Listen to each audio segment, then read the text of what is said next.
your holiday weekend is going well. But for me, this last week has just been really crappy. I'll put it that way, really crappy. Anyway, I tend to, when I'm upset, have to write something and say something. So this seemed like the perfect opportunity. I say in advance, I don't intend to offend anybody. If I do, I apologize in advance. Memorial Day is our national day of remembrance for those who have died in the service of our country. A few days ago, congressional Democrats trying to avoid the Republican charge that they were leaving Washington for a holiday without providing funds to our troops chose to capitulate to Bush. Apparently, the Republican criticism was perceived by the Democratic Party leadership as more threatening than the anger of their betrayed constituents back home. That's us, we're the betrayed constituents. Despite overwhelming demand to end the war, which led to the 2006 victory of the Democratic candidates at the poll, by giving in to Bush, the Democratic Party bosses have demonstrated their disdain for their base. Their attitude toward us, the voters, seems to be, they don't have to worry about losing our support because we have nowhere to go. It's a two-party system. After months of mouthing defiance, rather than try to overcome Bush's anticipated veto, they caved in and gave him another blank check. Adorning the war funding bill were unenforceable benchmarks and no time frame for troop withdrawal. These are just fig leaves and they don't mean anything because Bush can say, hey, I don't want to do it, I'm not going to do it. Anyway, I'm really upset about this. I'm upset about the Democrats figuring that if they can keep the war going until the 2008 election, that they would have a better chance of winning the White House and increasing their margin, because they always tell us, well, our majority is too small, we can't do anything. Well, when the Republicans were in office, their majority was just as small as the Democrats, and they got things done. So I'm pissed today. Who is going to pay for this blunder? It's us. It's you and me. You're absolutely right. We're going to pay for it. We, the American people, will continue to pay with our tax dollars and the lives of our loved ones for the triangulation and cowardice of the Democrats in the face of an incompetent supreme commander, the decider-in-chief, or whatever other title he may be calling himself today. We who so hate this war, by placing our hopes for change on the Democrats and giving them a mandate with the 2006 elections to end this madness, have now become unwilling accomplices. We're accomplices in this now. We can't say it's somebody else's war, they did it, it's the Republicans, because we voted the Democratic Party in office. So we have some responsibility for that. The truth is that by and large, our elected representatives, Democrats as well as Republicans, have been relatively silent on the issue of war crimes, such as the torture at Guantanamo and Abu Ghraib, the massacre in Haditha, the destruction of Fallujah, and the use of depleted uranium and white phosphorus. Chemical weapons. They talked about the chemical weapons we were supposed to find. Well, the only one who's been using is we. It's been done in our name. There can be no justification for the continued maiming, killing, and destruction in Iraq. The sellout by the Democratic leadership makes those of us who voted them in office share responsibility for the continuing orphaning, maiming of thousands, both Iraqi and American. We tend to talk about our citizens who are dying, our kids that are dying, but nobody is talking about the Iraqi families. And to hear the administration talk about, oh, it's only about 100,000. To hear the humanitarian people talk about it, it's about 650,000. 650,000. We're bitching and complaining about losing 3,000 people at the World Trade Center. And don't get me wrong, that was bad. But I don't hear anybody bitching and complaining about 600,000 Iraqis who no longer walk the earth. During these last few months of supposed negotiations, the new Democratic majority in Congress had spoken out about measures such as a schedule for troop withdrawal, phased redeployment, whatever that means, benchmarks. But what they said above all would be no blank check. Pelosi said, no blank check. Reid said, no blank check. You put us here for accountability.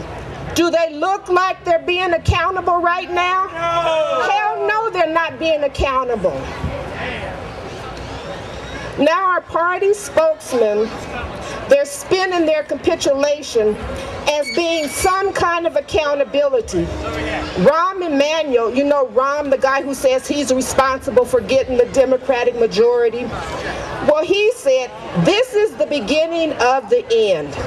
And they talk about, we'll have another bite of the apple with the appropriations bill. Well, guess what? They already okayed the appropriations bill. And he's getting $142 billion in that. And that starts October 1st. Does that sound like they're getting anybody out? No. No, it doesn't sound like they're getting anybody out. So when you hear them talk about, we'll have another bite at the apple, you know, we have to do it in small steps and increments. They have already sold us out. Yeah. You could believe it. You could look it up. You can smile and say, well, they're the Democrats and they're better than the Republicans. But guess what? Right now, they're not better because we know what happened under the Republican Congress. We had hopes and dreams for what might be possible with Democrats in office. Remember all the time they said, just give us a majority. Just give us a majority. We'll make it happen. We'll have accountability. Those checks and balances in the Constitution mean something to us. That's what the Democrats told us. But guess what? It doesn't mean crap because they went home. And if I were you guys, I'll put the speech away because I'm too pissed off. So I'll speak from my heart. If I were you guys, I would be contacting our representatives, finding out if they're having any meetings, any open houses, and go down there and just ask them what the heck they're doing there. We voted them in because we needed a change. We talk about we want better schools. We talk about we want a good life for our citizens. Well, this war right now is affecting every one of us.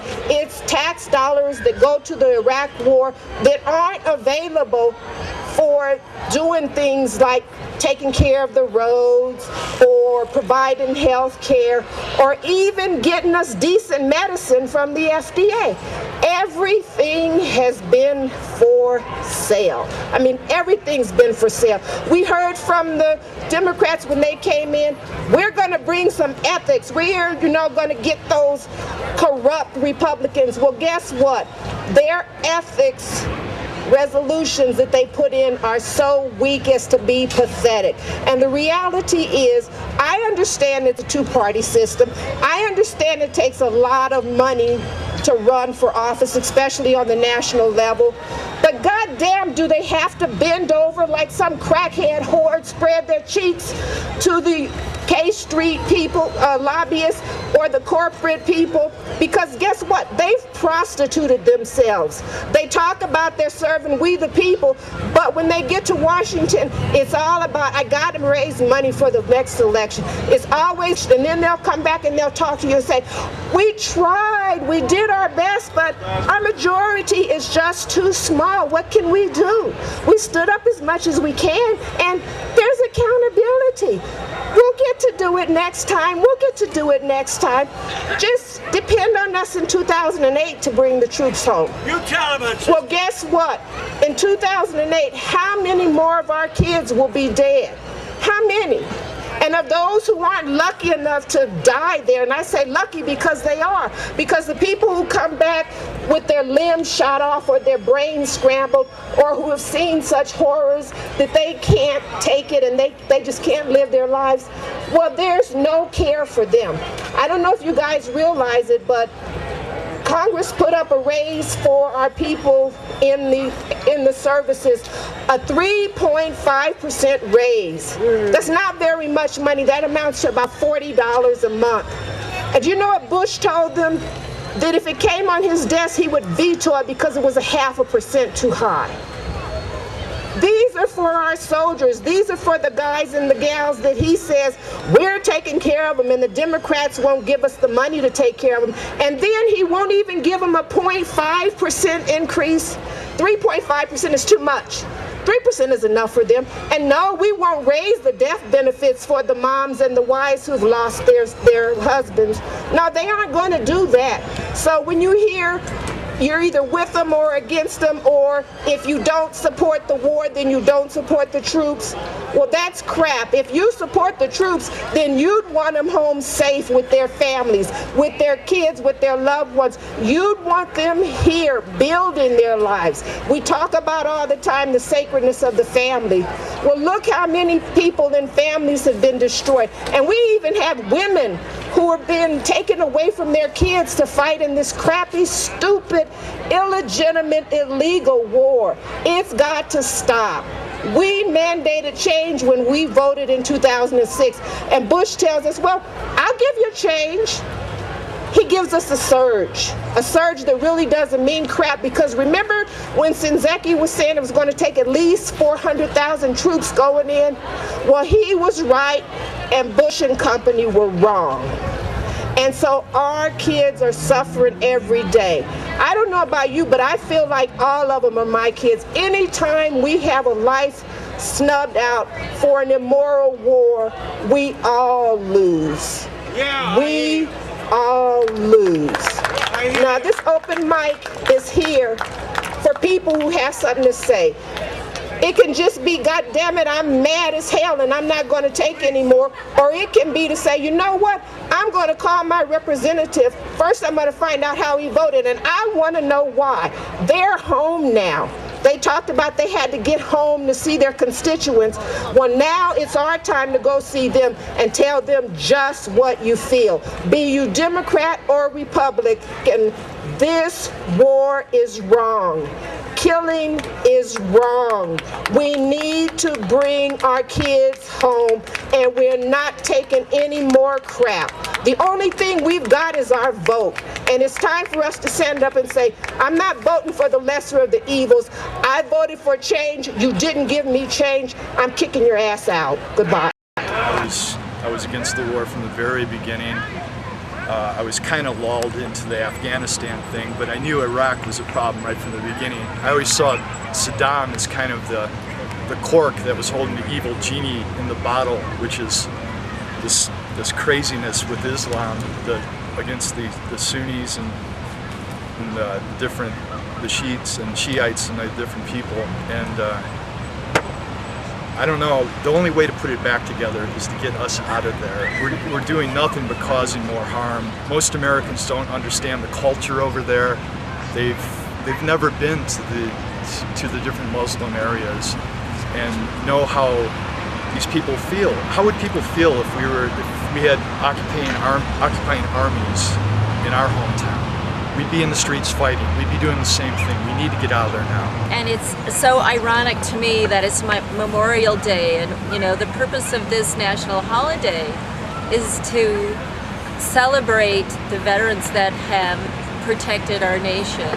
And now, more than ever, I mean, war is never the answer, but more than ever, this war is so much about the monetary benefit of such a few and the suffering of so many. And I just appeal to everybody to take a bigger, more active part in having your voice heard and going out and join those of us who are every week looking for the actions that are in our areas that we can take part in, and communicating strongly and clearly to our congressional representatives was such a disappointment that they dropped the timeline. And we've got to get our voices heard. One of the things our veterans group is trying to publicize is the depleted uranium problem. There's these depleted uranium munitions that are being used over in Iraq, and basically they're nuclear waste. It saves the uranium companies and the energy companies a lot of money, but it's poisoning our troops. So the very guys who tell you support our troops are in fact making money off of poisoning our own soldiers. And we would like to publicize this and get the depleted uranium issue out there for people to hear about. Our leaders are not supporting our troops. They're making money off of them. And our troops are dying. It's not like in the movies. It really is not like in the movies. In the movies, everything's clean. Everybody comes home safe, or almost everybody, and it looks just fine. In fact, in a war, 90% of the deaths are civilians. And you don't see that in the movies. In the movies, there's no uranium poisoning. There's no PTSD. There are no people that come back from the war with their minds shattered or their bodies poisoned, or both. It's not like in the movies. It's very, very different. Bush and Cheney and those guys say support our troops, and in fact what they've done is they have cut funding for veterans hospitals. So they're not supporting our troops. They're making money off of it. I don't think that we should be in this war right now, and it's just not helping anybody. And just fighting in the war isn't helping us and isn't helping over there in Iraq because it's just hurting other people. We've got a dysfunctional government, a government that is no longer representing the people, and we've got to tell them to either shape up or ship out, I guess is the expression. We've got to tell Congress to stop funding this ridiculous war that is only wasting our national treasure in lives, in dollars. It's preventing government from doing what it should be doing, and that's serving the people. And of course it's killing hundreds of thousands of Iraqis in the process. The Iraqi parliament just very recently voted it's time to get out. It's time for the U.S. to leave and end the occupation. So the Iraqis want us out. The American public overwhelmingly wants us out. Why is it that we have a Congress that just keeps perpetuating this? They play games and word games, but they don't vote to stop the funding. And that's what will handcuff the White House and prevent them from continuing this war. That's the only thing that will stop it. Short of an impeachment process, which they don't seem to have the guts to do either. But they certainly got the cause and the facts to support an impeachment. They just won't do it. So we've got to replace the people that are in Congress right now, including those kind of pseudo peace folks like Congressman Udall right in this district. He claims to be against the war. He says, well, I voted against it back in fall of 2002. But every bill that funded the war since then he has voted for, including 2 days ago. He voted another $100 billion. It's time to tell Mr. Udall, there's no way you belong in the Senate, and he's trying to run for the Senate next year. No way. We're going to work against you.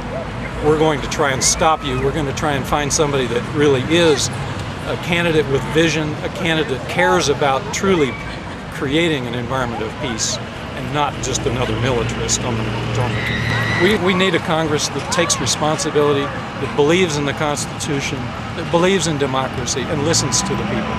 We don't have such a Congress right now. It's time to replace them en masse. If we ever had an opportunity to make a third-party system work, it would be now. Because now we've got 65% of the people in the United States who polled that they want us out of Iraq. that they want our kids home. They thought they were voting for change. They didn't get it. Well, I don't know about you, but I'm not going to go back and vote for the same people who lied to me in 2006. I want change. And it won't be Hillary, and it won't be Barack. And right now, I don't see anybody that I want right now except Mike Gravel. And you know what? He's unelectable. But as it stands now, he's got my vote. And if he gets kicked out and he's not on the ballot, then I will vote for Mickey Mouse, because the reality is we've got a Mickey Mouse government. They live in a fantasy world, and the only way to stop it is if we get off our butts and say no more. And I don't know about you, but damn it, no more. No more. I will never vote for the lesser of the evils again.